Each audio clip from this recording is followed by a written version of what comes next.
단 하나의 기업이 전 세계 산업의 속도를 바꾸는 시대가 되었습니다.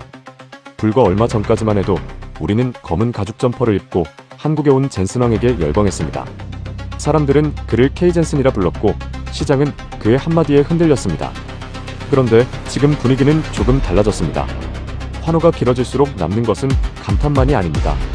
혁신을 쓰는 대가가 얼마나 비싼지에 대한 계산서가 함께 도착하기 때문입니다. 엔비디아의 GPU와 소프트웨어와 네트워크를 기반으로 AI를 키울수록 기업들은 더 큰 비용을 떠안게 되고 그 비용은 점점 하나의 단어로 정리되고 있습니다.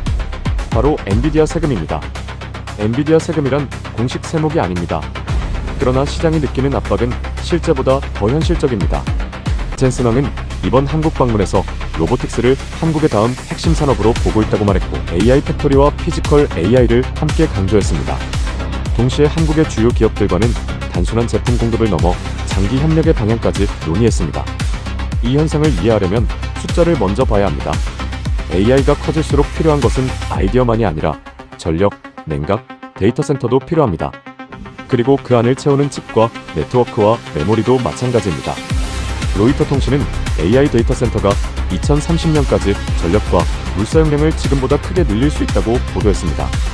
또 현대 AI 데이터 센터는 칩만이 아니라 서버와 전력, 인프라와 냉각 시스템까지 포함해 막대한 자본을 요구합니다. 즉, AI의 진짜 무게는 소프트웨어 화면이 아니라 인프라 청구서에서 드러납니다. 엔비디아 세금이라는 표현이 설득력을 얻는 이유도 바로 여기에 있습니다. 기술의 혁신이 비용의 혁신으로 이어지는 시대이기 때문입니다. 그래서 시장은 지금 단순한 엔비디아라는 반도체 기업 하나를 보는 것이 아니고 하나의 생태계를 보고 있습니다. 엔비디아는 여전히 강한 위치에 있습니다. 회사는 최신 칩과 차세대 CPU와 데이터 센터 확장 전략을 계속 밀어붙이고 있고 자금 시장에서도 높은 신뢰를 받고 있습니다. 6월 15일 엔비디아는 5년 만에 처음으로 회사채를 발행해 250억 달러를 조달하겠다고 밝혔고 수요는 850억 달러에 달했습니다. 시장은 엔비디아를 AI 인프라 전체를 설계하는 중심축으로 보고 있습니다. 다만 그 강함이 영원히 무보정 상태로 유지되지는 않을 수 있다는 사실도 함께 읽고 있습니다. 그래서 주가는 강하지만 기업들은 분산을 준비하고 있습니다. 강한 지배력과 탈의존 전략이 동시에 움직이는 시기입니다. 이번 한국 방문에서 드러난 장면도 그 구조를 보여줍니다. 젠슨 황은 한국을 단순한 판매 시장으로 보지 않았습니다. 그는 한국을 로보틱스와 AI의 결합지로 봤고 직접 만난 기업들도 많았습니다. 현대차그룹, LG, SK하이닉스, 삼성전자, 네이버 등과의 접촉은 모두 같은 방향을 가리킵니다. AI를 만드는 기업과 AI를 실제 산업으로 옮길 기업들을 동시에 묶어내려는 것입니다. 특히 삼성과는 다음 세대 HBM 공급과 차세대 AI 플랫폼 협력이 논의됐고 SK하이닉스와는 AI 메모리 공급망을 더 단단하게 다지는 회동이 이어졌습니다. 이건 단순한 행사성 방문이 아니라 AI 공급망 전체를 한국 안에 더 깊이 엮어넣는 과정에 가깝습니다. 한국 기업 가운데 가장 먼저 떠오르는 곳은 SK하이닉스입니다.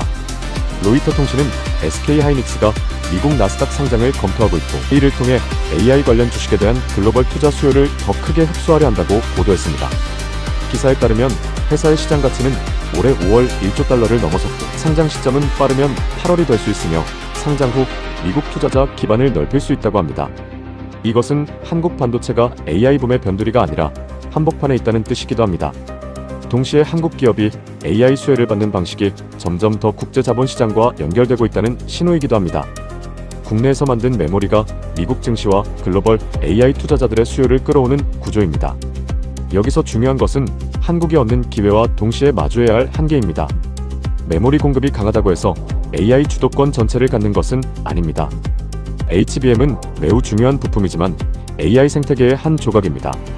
앞으로 수익의 중심은 칩과 메모리뿐 아니라 모델 학습 플랫폼과 데이터 센터 설계와 네트워크와 전력 인프라까지 함께 준 쪽으로 더 기울 가능성이 큽니다. 그래서 한국 기업은 엔비디아와의 협력으로 당장 시장을 놓치지 않는 동시에 자체 표준과 응용 서비스와 로보틱스 기반까지 함께 키워야 합니다. 그렇지 않으면 수혜는 커도 영향력은 제한될 수 있습니다. 이 판단은 감상이 아니라 산업 구조의 문제입니다. 이 흐름은 엔비디아 의존을 줄이려는 세계적 움직임과도 맞닿아 있습니다.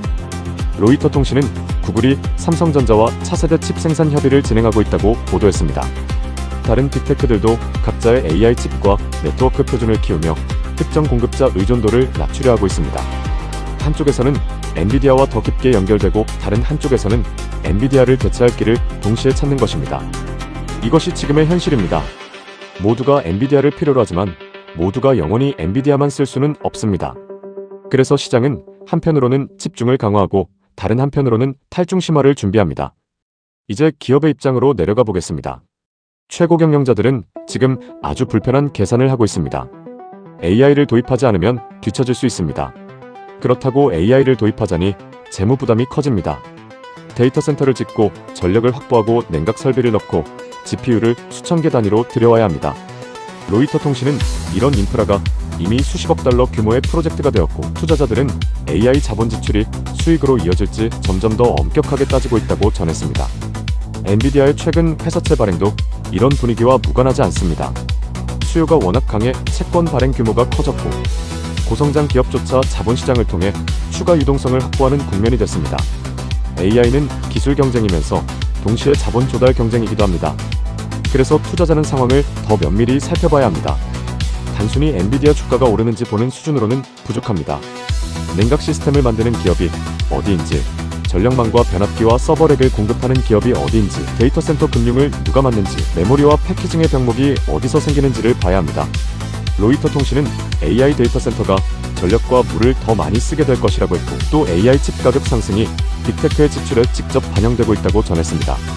이는 AI 붐이 단순한 기대감이 아니라 실제 비용을 밀어올리는 단계에 들어섰다는 뜻입니다. 수혜는 넓어 보이지만 부담도 동시에 커집니다. 결국 젠슨왕이 남긴 것은 환호만이 아닙니다. 혁신의 빛이 강할수록 그 뒤에는 반드시 비용과 의존과 선택의 문제가 따라옵니다. 앞서 말한 엔비디아 세금이라는 표현은 그 현실을 가장 압축적으로 보여줍니다. 한국 기업은 팀 엔비디아에 올라타는 동시에 탈 엔비디아 전략을 준비해야 하고 투자자는 화려한 기술 이름 뒤에 숨은 비용의 흐름을 읽어야 합니다. 지금의 AI 붐은 분명 거대한 기회입니다. 하지만 그 기회는 아무에게나 같은 모양으로 오지 않습니다. 누군가는 생태계의 중심에 서고 누군가는 비싼 장비를 사주는 사용자로 남을 수 있습니다. 결국 이 시대의 승자는 기술을 빠르게 받아들이는 기업이 아니라 기술의 청구서를 끝까지 감당할 수 있는 구조를 가진 기업일 것입니다. 끝으로 구독, 좋아요, 알림 설정, 하이프 한 번씩 부탁드리며 마치겠습니다. 이 영상과 관련한 여러분의 생각을 자유롭게 댓글로 남겨주세요. 여러분의 소중한 참여가 모여 영상 제작에 큰 도움이 됩니다. 경제의 흐름을 꿰뚫는 날카로운 해석 이플로우였습니다. 시청해주셔서 감사합니다.